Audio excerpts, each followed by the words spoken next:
properties of pure substances is that they are always homogeneous. They have the same composition throughout their mass. They have particles of only one kind. So we have elements and compounds as pure substances. Elements are made up of only one kind of atoms, and compounds are made up of only one kind of molecules. So they have particles of only one kind, and they have definite set of properties. As we said,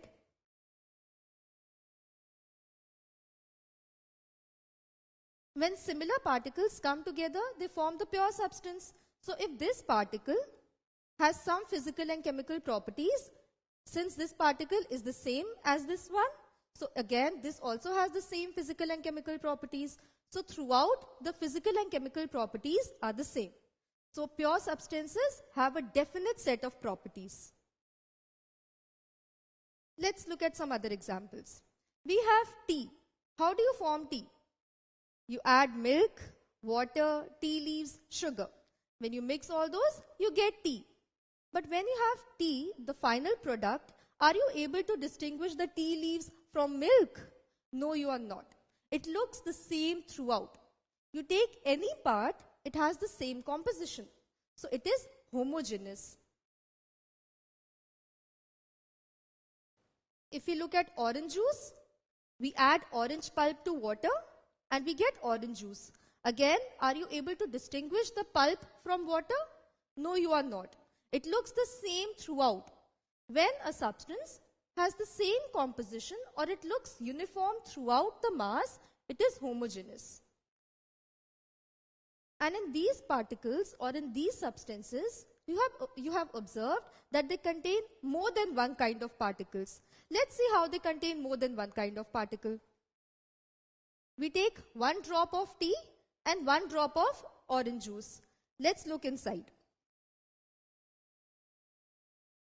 When you look inside one drop of tea, you see there are different kinds of particles which are present. These are the particles of water, milk, tea leaves, sugar, and so on. So all these particles, when they come together, they form tea. So tea is made up of more than one kind of particles. Similarly, one drop of orange juice, you see there are different particles which are present.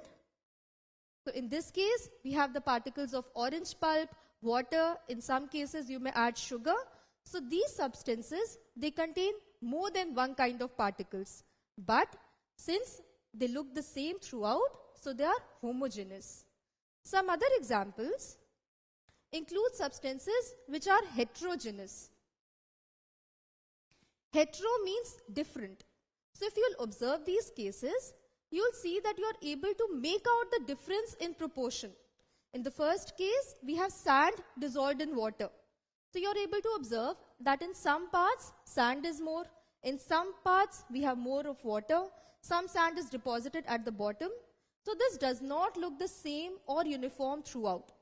Since the composition is varying in different proportions, so this is a heterogeneous mixture. In this case, we have oil dissolved in water.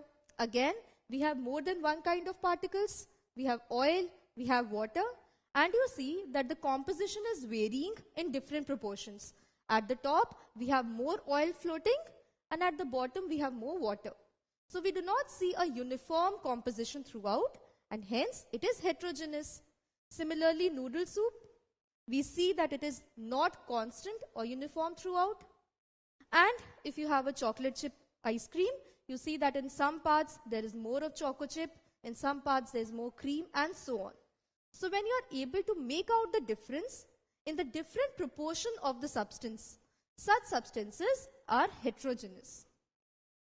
So we have a category of substances which are known as impure substances, and these impure substances are known as mixtures. So what are mixtures or impure substances? As we see in case of, let's take two examples, tea and oil dissolved in water.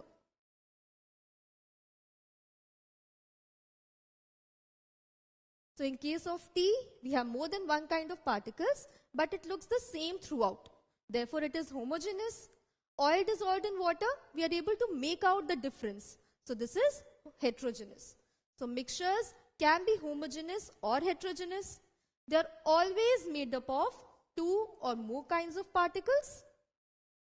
These particles can be mixed in any proportion. While you are making tea, you can add any amount of water. You can change the amount of sugar or tea leaves. Similarly, while making a mixture of oil and water, you can change the amount of oil and water.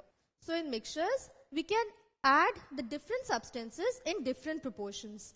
But these different constituents, they retain their properties. What do we mean by this? So if we take this example of oil and water, what do you see? You have more of oil floating on the top and there is water on the bottom. So now if we separate this oil, it still possesses its characters. It is still sticky in nature. Similarly, this water, if we separate this water, it possesses the same characteristics. That is, it has the same freezing point, same boiling point, and so on. So these substances or the constituents in the mixture, they can be mixed in any proportion, but they retain their properties. So we classify matter into two categories, that is pure and impure. In pure, we have elements like gold, which are made up of only one kind of atoms, and compounds, which are made up of only one kind of molecules. And impure substances are those which are made up of more than one kind of particles. They can be homogeneous, like tea, orange juice, or heterogeneous, like sand dissolved in water, oil dissolved in water, and so on. So again, recollecting the classification of matter, we have the two main categories, that is pure substances and impure substances. Impure substances are also known as mixtures. The pure substances are elements and compounds. Since they have the same composition throughout, so pure substances are always homogeneous. But impure substances, they can be homogeneous or heterogeneous, as we have seen in different examples.